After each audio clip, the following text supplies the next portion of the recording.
नमस्कार, मी माधुरीज फ्लेवरमध्ये तुम्हा सर्वांचं मनापासून स्वागत करते। आज आपण मस्त अशी अजिबात कडू न होणारी कारल्याची भाजी बनवणार आहोत।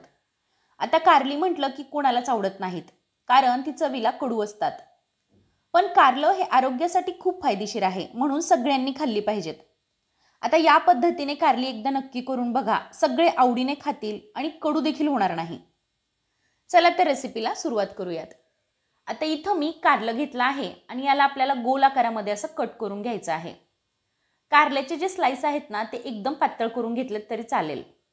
आता यामधलं जे बी आहे ते आपण काढून बाजूला करूयात, कारण कारल्याला जो जास्त कडवटपणा असतो ना, तो या बियानेच असतो। आता मी याला स्वच्छ असं 2 पाण्याने धुवून घेतलं आहे। यामध्ये आपल्याला अर्धा चमचा मीठ आणि अर्धा चमचा हळद टाकून स्वच्छ पाण्यामध्ये परत एकदा 10 मिनिटं भिजत ठेवायचं आहे, जेणेकरून असं केल्याने देखील कारलं कडू होणार नाही। इथं मी 1 वाटी पाण्यामध्ये थोडीशी चिंच आणि गूळ भिजत ठेवत आहे। हे टाकल्याने देखील आपलं कारलं जे आहे ते अजिबात कडू होणार नाही। आता गॅसवर एक तवा गरम होण्यासाठी ठेवायचा। तवा गरम झाला की त्यामध्ये 1 पळी तेल टाकून घ्यायचं। तेल गरम झालं की अर्धा इंच किसलेलं आलं टाकायचं।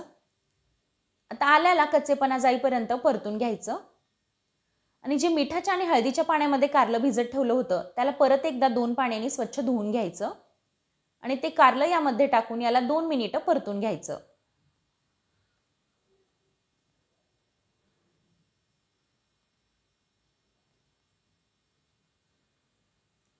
आता आपण यामध्ये अर्धा चमचा घरकुल मसाला टाकून घेऊयात आणि परत एकदा कारलं परतून घेऊयात।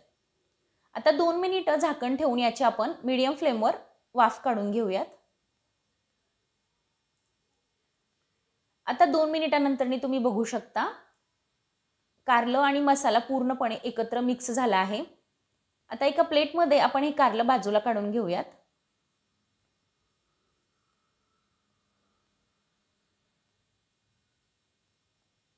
आता याच तव्यामध्ये आपल्याला 1 पळी परत तेल टाकून घ्यायचं आहे। यामध्ये आपल्याला अर्धा चमचा जिरे आणि मोहरी टाकायची आहे। जिरे आणि मोहरी तडतडली की एक मोठ्या आकाराचा कांदा एकदम बारीक कट करून घेतला आहे तो टाकायचा आहे। कांदा एकदम बारीक चिरून घ्यायचा। आता कांदा ब्राऊन होईपर्यंत आपण याला तळून घेऊयात। आता कांदा तळून झाला की यामध्ये आपल्याला सगळे मसाले टाकायचे आहेत। इथं मी अर्धा चमचा हळद, 1 चमचा गोडा मसाला, 1 चमचा काळं तिखट आणि 1 चमचा काश्मीरी लाल तिखट टाकला आहे। आता हे मसाले या कांद्यामध्ये परतून घेऊयात। यामध्ये 1 टोमॅटो कट केलेला तो टाकायचा आहे। तर टोमॅटो लवकर मऊ होण्यासाठी आपण 2 मिनिटं यावर झाकण ठेवूयात। झाकण ठेवल्याने ना टोमॅटो हा लवकर मऊ होईल। तर टोमॅटो हा शिजलेला आहे। आता यामध्ये आपण आपलं कारलं टाकून परतून घेऊयात।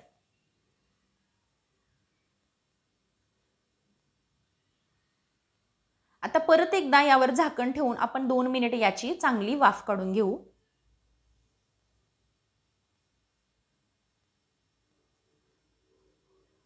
तर तुम्ही बघू शकता पूर्ण मसाले कारलेला लागले आहेत। आपण जे पाणी करून ठेवलं होतं ना गुळाचं आणि चिंचेचं, ते पाणी यामध्ये टाकूयात। याच पाण्यामध्ये आपल्याला हे कारलं शिजवून घ्यायचं आहे, दुसरं पाणी टाकायचं नाही। आता अगदी 5 मिनिटं गॅसच्या मीडियम फ्लेमवर आपल्याला हे कारलं शिजवून घ्यायचं आहे। तर आपण यामध्ये चवीप्रमाणे मीठ टाकून घेऊयात। तर झाकण ठेवून आपण हे कारलं 5 मिनिटं शिजवून घेऊयात।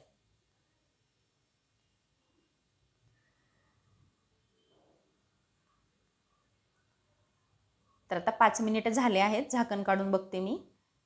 तर तुम्ही बघू शकता कारलं व्यवस्थित असं मऊ शिजलं आहे। आता यामध्ये मी 1 ते 1.5 चमचा भाजलेल्या शेंगदाण्याचा जाडसर असा कूट टाकणार आहे आणि याला मिक्स करून घेणार आहे।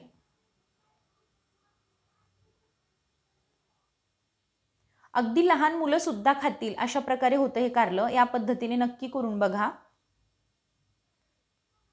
तर आपलं कारलं आता खाण्यासाठी तयार आहे। 1 च्या ऐवजी 2 भाकरी खाल एवढं टेस्टी होतं। तर ही रेसिपी घरात एकदा नक्की करून बघा। आवडली असेल तर लाईक करा, शेअर करा आणि अशाच रेसिपी पाहण्यासाठी चॅनलला नक्की सबस्क्राइब करा। भेटूयात अशाच एका नवीन रेसिपी सोबत। नमस्कार।